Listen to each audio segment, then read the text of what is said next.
Hello students, welcome to BPSC academy. आज से हम बीपीएससी 69 की सीरीज शुरू करने जा रहे हैं। देखिए, हम 69th मेंस की चर्चा करेंगे और 69th मेंस में हम पिछले साल के जो क्वेश्चन है ना, 5 ईयर के, इनके बारे में डीप से स्टडी करेंगे और ये देखेंगे कि किस तरह के क्वेश्चन पूछे गए हैं और अभी इस साल कैसे पूछे जा सकते हैं। तो हम जो जो इम्पोर्टेंट क्वेश्चन होंगे उनके बारे में चर्चा करेंगे और ये उनके अलग अलग डायमेंशन के बारे में भी बात करेंगे कि सबसे पहले क्वेश्चन को हम कुछ हिस्सों में तोड़ेंगे। जैसे कि हम देखेंगे इसमें क्वेश्चन को सबसे पहले उसको कैसे समझा जाए, उसकी अंडरस्टैंडिंग की बात करेंगे। अंडरस्टैंडिंग कि किसी भी क्वेश्चन में सबसे मेन क्या रहता है, अंडरस्टैंडिंग। अगर आपने कितनी मेहनत की, अगर आपने गलत तरीके से आंसर लिख दिया, यानी जो क्वेश्चन है उसका आंसर वही नहीं लिखा, तो आपको कोई नंबर नहीं मिलने वाला है। आप हमेशा कट ऑफ से दूर रहेंगे। क्यों? आपने मेहनत तो किया पर आपका आंसर क्या है, आपका आंसर गलत है। तो सबसे पहले करेंगे अंडरस्टैंडिंग की क्वेश्चनों को कैसे समझा जाए, क्वेश्चन किस दिशा में पूछा गया है तो जिस दिशा में पूछा गया उसी दिशा में आंसर लिखा जाए। दूसरा हम बात करेंगे कीवर्ड की। कीवर्ड कि क्वेश्चन के कौन से कीवर्ड होते हैं और उन कीवर्ड को कैसे टैकल किया जाए। हमारा सेकंड ये रहेगा कि उन कीवर्ड के बारे में बात करेंगे और इसके बाद हम आगे क्या बात करेंगे, हम बात करेंगे कि क्वेश्चन में जो उसके डायमेंशन क्या क्या हैं, कि किस क्वेश्चन में कौन कौन से डायमेंशन होते हैं।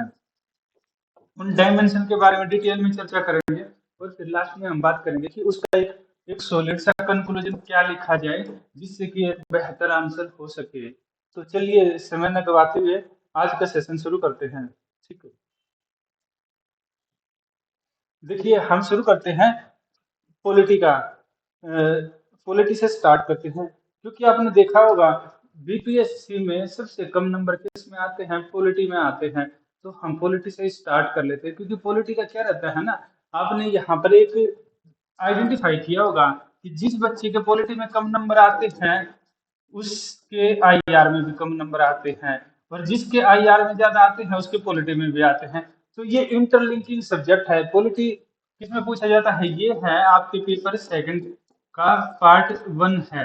और आईआर क्या है, पेपर 1 का है, आपका जीएस का पेपर 1 है, इसके सेकंड पार्ट में पूछा जाता है। तो हम यहाँ पर पॉलिटी की चर्चा करेंगे और लास्ट में हम आईआर की चर्चा करेंगे। तो यहाँ बात करते हैं कि पॉलिटी के क्वेश्चन जो पिछले 5 साल के पूछे गए। देखिए हमने उठाया है यहाँ पर बीपीएससी का क्वेश्चन, 64 बीपीएससी का क्वेश्चन जो कि 2019 में हुआ था मेंस, इसका क्वेश्चन है। हमने एक क्वेश्चन, दो क्वेश्चन, ये दो क्वेश्चन उठाए। पहला क्वेश्चन, ठीक है, आपको 2 मिनट दिया जाता है, एक बार आप इसको देखिए और उसके बारे में खुद एक फ्रेमवर्क बनाने की कोशिश करें। इंग्लिश मीडियम वाले बच्चे इसको पढ़ लें, हिंदी वाले इसको पढ़ लें। और मैं कुछ सेकंड के लिए खोज लेता हूँ, उसमें आप इसके आंसर के बारे में बात करके देखें और इसके जो की पॉइंट है ना उनको लिखकर ये जानने की कोशिश करें कि इसमें पूछा क्या जा रहा है। ठीक है, चलिए आपका टाइम स्टार्ट होता है।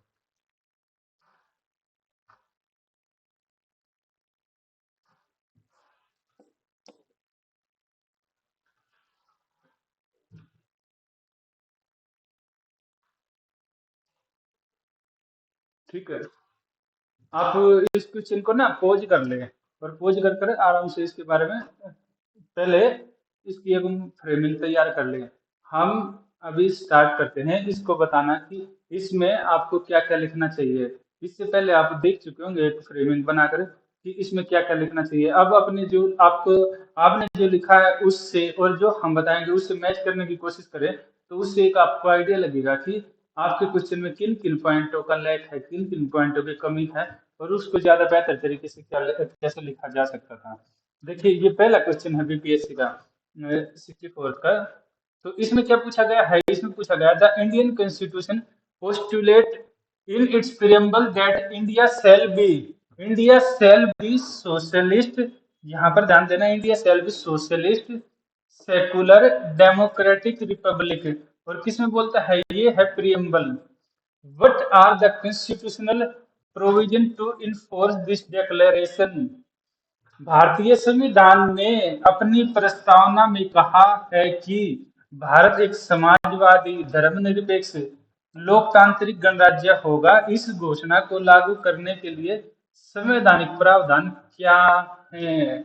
यहाँ पर ये पूछा गया है कि जो संविधान की जो प्रस्तावना में जो वर्ड दिए गए हैं, इनको व्यवहार में कैसे लागू किया जा सकता है, और उसके संबंध में संविधान, जो भारत का संविधान आप पढ़ते हैं तो उसमें कौन कौन से प्रावधान हैं जो इन शब्दों को व्यवहारिक रूप में बताते हैं। तो यहाँ पर आपने कुछ कीवर्डों के ऊपर ध्यान दिया होगा। पहली बात है यहाँ पर आपने बात किया है, पहली बात है यहाँ पर प्रस्तावना। यहाँ क्या पूछा है? प्रस्तावना। और प्रस्तावना के ये वर्ड है, एक समाजवादी पहला है, ये आपके कीवर्ड है। दूसरा आपका धर्मनिरपेक्ष है। तीसरा कीवर्ड है आपका लोकतांत्रिक गणराज्य है। और इसको, इसके संबंध में प्रावधान बताने हैं। यहाँ पर आपको कोई फालतू दिमाग नहीं लगाना है, यहाँ पर सीधे प्रावधान गिनवाने हैं। ये क्वेश्चन कोई इस तरह का एनालिसिस वाला नहीं पूछ रहा। ये क्वेश्चन ये जानना चाह रहा है कि क्या आप उन चीजों को इंटरलिंक कर पा रहे हैं या नहीं। और ये कितने नंबर का है? ये आपका 38 नंबर का है क्वेश्चन। तो यहाँ पर आपको बताना है कि जो समाजवादी है, यानी कि यहाँ पर आपको किसकी चर्चा करनी है? भारतीय संविधान। हल्का सा एक आप इंट्रो देंगे, इंट्रो में आप बताएंगे संविधान की प्रस्तावना है भूमिका जिसको बोलते हैं, उसमें बताएंगे संविधान की प्रस्तावना कब लागू की गई थी, और संविधान की प्रस्तावना में ये शब्द कब जोड़े गए। ये आपने इंट्रो दिया, इंट्रो में ये लिखा। फिर इसके बाद जब हम मेन बॉडी की बात करेंगे ना, तो मेन बॉडी यानी मुख्य भाग, तो मेन बॉडी की जब हमने बात की तो वहां पर हम सबसे पहले उठाएंगे समाजवादी वर्ड को। और समाजवादी को उठाएंगे तो हम यहाँ पर क्या बताएंगे? यहाँ पर हम बताएंगे कि DPSP, directive principle of state policy, DPSP. यहाँ पर डीपीएसपी की चर्चा करेंगे कि आर्टिकल आप बताएंगे ना कि जो समाजवाद से संबंधित कौन कौन से आर्टिकल है, इसमें आप बात बताएंगे कि प्रबंध में कर्मकारों की भूमिका, इसके अलावा मातृत्व सहायता, ज्यादा पूंजी का संकेंद्रण नहीं कर सकते। इससे संबंधित जितने भी ये प्रावधान होंगे डीपीएसपी के, आप यहाँ पर गिनवा देंगे, यहाँ पर आप लिख देंगे ऐसे करके। यानी आपने पहला पार्ट टैकल कर लिया। अब इसका नेक्स्ट नेक्स्ट कीवर्ड है धर्मनिरपेक्ष। यहाँ पर आपने फंडामेंटल राइट की बात करेंगे। फंडामेंटल राइट यहाँ 25 से लेकर 28 तक के आप यहाँ लिखेंगे कि अगले में धर्मनिरपेक्षता से संबंधित 25 में अंतरात्मा की बात करता है। इस तरह करके ना आप ये लिखेंगे 25, 26, 27, 28 दिन में अंतरात्मा की बात करता है, धर्म के प्रबंध की बात करता है। तो यहाँ पर वे गिनवाएंगे आर्टिकल। यानी पहले में क्या है, आपको प्रस्तावना से लिंक करना है डीपीएसपी को। सेकंड में क्या करना है, अगले कीवर्ड में प्रस्तावना को आपको लिंक करना है यहाँ पर फंडामेंटल राइट से। इसके अलावा फिर हम देखेंगे थर्ड कीवर्ड है लोकतांत्रिक गणराज्य, यानी एक डेमोक्रेटिक रिपब्लिक।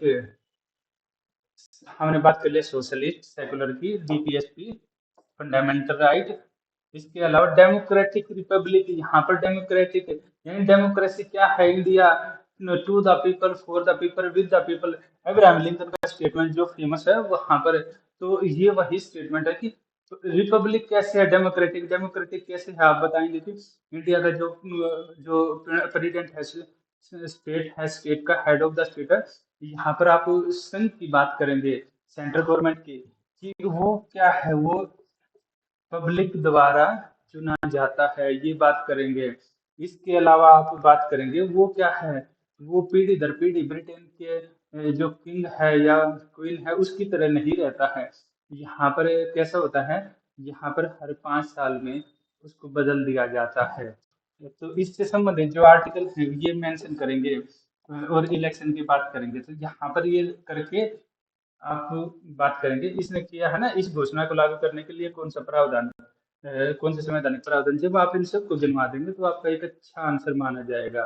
तो आपने किसका बात किया है? इंट्रो में आपने आपने बात की इन स्टेट, ये जो वर्ड है इनकी हल्की सी। इसके बाद मेन बॉडी में आपने इनको डिटेल में बता दिया, फंडामेंटल राइट, डीपीएसपी।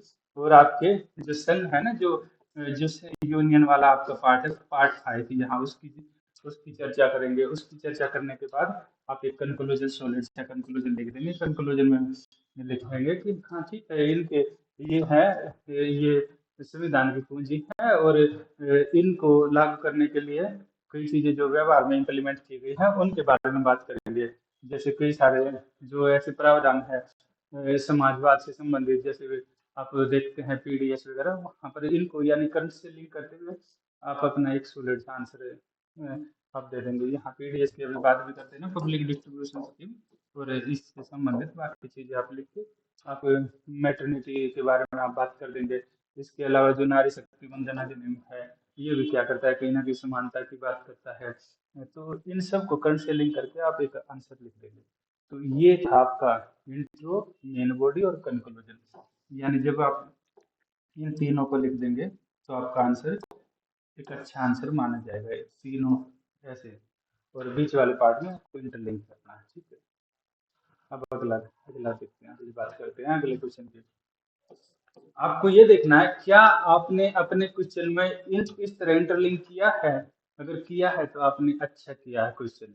अब हम और उसको करंट अफेयर से लास्ट में लिंक करते हुए एक आपको आंसर लिखना है। यानी कि इंट्रो में आपको प्रियम्बल, मेन बॉडी में आपको इन वर्डों को डिटेल में एक्सप्लेन करना था, और कंक्लूजन में आपको क्या करना था, इसको करंट अफेयर से ऐड करते हुए आपको इसका आंसर लिखना था। ये है। अब चलिए अगले अगली बात करते हैं हम अगले क्वेश्चन की। तो यहाँ पर क्या दिया है, अगला क्वेश्चन है, अब इसको पढ़ रहे हैं और इसके बारे में ना एक माइंड मैपिंग करें, इसकी एक फ्रेमिंग करें, रफ फ्रेमिंग कि इसमें क्या क्या पॉइंट हो सकते हैं। फिर उसके बाद हम बात करेंगे कि इसमें क्या क्या पॉइंट और आ सकते हैं। दिया है critically examine the role of governor in state politics in India, particularly in Bihar. Is he merely a puppet? Bharat में भारत के विशेष भारत में विशेष रूप से बिहार के संदर्भ में राज्य की राजनीति में राज्यपाल की भूमिका का आलोचनात्मक परीक्षण करे। क्या वह महज एक कठपुतली है। देखिए बड़े शानदार क्वेश्चन पूछे जा रहे हैं, पढ़े और इसके बारे में एक माइंड मैपिंग करें, ठीक है।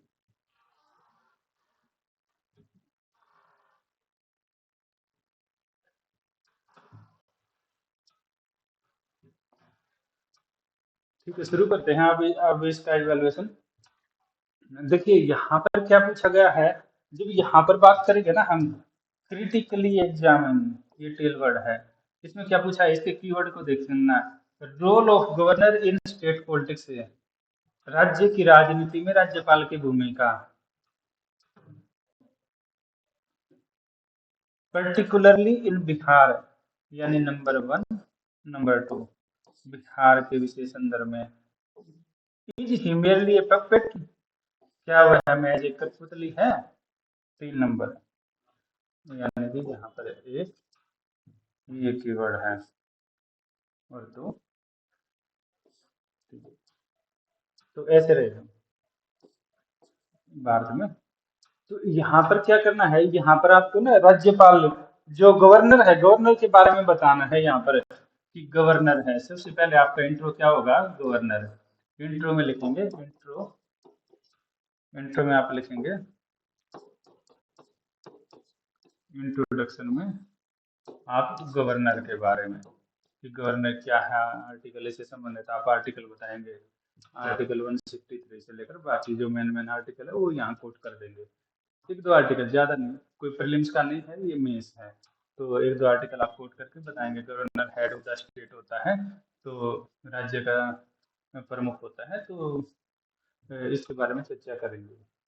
और ये किसकी सलाह पर काम करता है, ये सीएम और मंत्री परिषद की सलाह पर काम करता है। ये आप लिखेंगे, लिख के फिर इसके बाद आप सीधे आ जाएंगे टू द पॉइंट। ये आ गया आपका इंट्रोडक्शन। फिर मेन बॉडी आप लिखेंगे, मेन बॉडी में आप लिखेंगे, मेन बॉडी में आप क्या लिखेंगे, यहाँ पर लिखेंगे क्या महज वह एक कठपुतली है। ध्यान रखना बिहार का आपको एंगल जरूर डालना है, क्योंकि क्वेश्चन सीधे पूछा गया है बिहार के एंगल के बारे में। तो क्या वह महज एक कठपुतली है।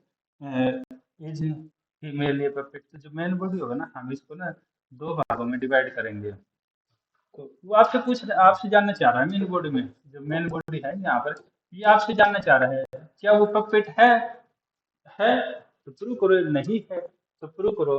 तो आप बताएंगे यहाँ पर जिसको बोलते हैं पॉजिटिव, यानी यहाँ आप दिखाएंगे वह पपेट है, पपेट है यानी वह क्या है, वो कठपुतली है, कठपुतली है। कठपुतली क्या होता है, वो जो दूसरे के इशारे पर नाचती है वो होती है कठपुतली। यानी कि यहाँ किसके बारे में कहा गया है, ये यहाँ पर सेंस है कि क्या वो केंद्र सरकार के इशारे पर नाचता है या केंद्र सरकार जो कहती है वही काम करता है। तो यहाँ पर आप ये इससे संबंधित आप प्रावधान बताएंगे, इससे संबंधित जो अलग अलग आर्टिकल है वो बता देंगे। यहाँ पर आप बताएंगे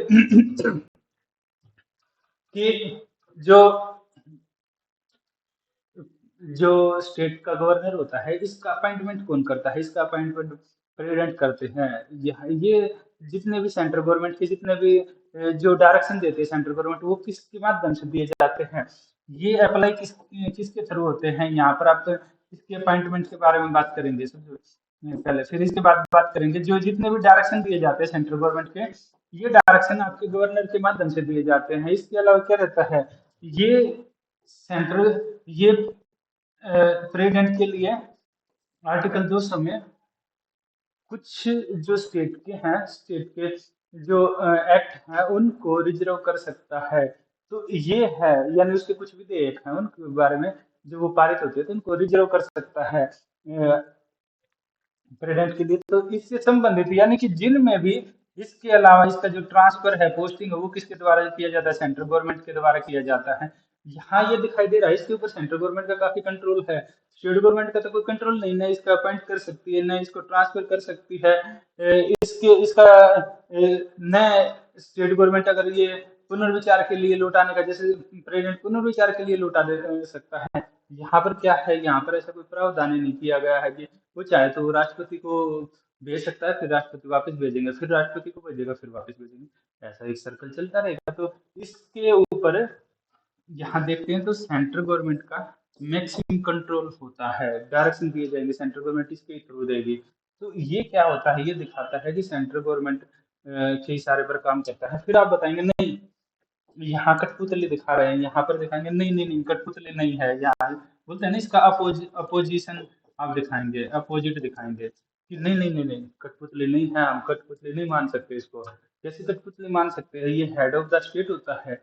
सुप्रीम कोर्ट तक ने यहाँ पर जो इसका जो पोस्ट है सेंट्रल गवर्नमेंट ने नहीं क्रिएट किया, पहले में हम बताएंगे इसका जो पोस्ट है, इसका पोस्ट आपका कॉन्स्टिट्यूशनल पोस्ट है और सेंट्रल गवर्नमेंट ने इसको क्रिएट नहीं किया, तो इसको कैसे बोल सकते हैं कि ये कठपुतली है। दूसरे दूसरा हम यहाँ पर दिखाएंगे कि ये क्या होता है, सुप्रीम कोर्ट ने भी जो अपने अलग अलग वर्डिक्ट हैं उसमें ये बोला है कि ये कोई ऐसा पोस्ट नहीं है कि जिसमें आप जो रिटायर्ड हो जाएं, जो ब्यूरोक्रेट्स उनको आपको बैठा दिया जाए, इसको आप बगैर किसी कारण से, बगैर उचित कारणों के हटा नहीं सकते हैं।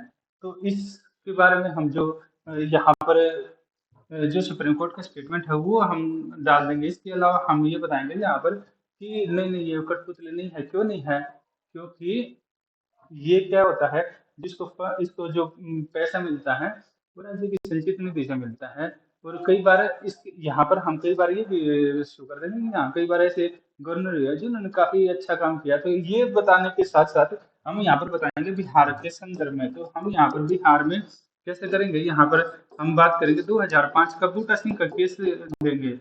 जब हम कठपुतली बता रहे होंगे ना, अब तब भी उसको यूज कर सकते हैं कि बूटा सिंह थे और जो सीएम थे उनके बीच में बूटा सिंह जी थे, ये बिहार के राज्यपाल थे और वहाँ सीएम के मतलब उस समय कंफ्लिक्ट हो गया था। बूटा सिंह जी ने क्या किया था, इन्होंने थ्री ये है ना 365 है आर्टिकल, 356 है सॉरी, 356 आर्टिकल ये एक्टिवेट करने के लिए सेंट्रल गवर्नमेंट को भेज दिया था। तो वो वहां पर प्रेसिडेंट ने साइन नहीं किए, तो इसके बाद अ, वो इम्प्लीमेंट नहीं हो पाया।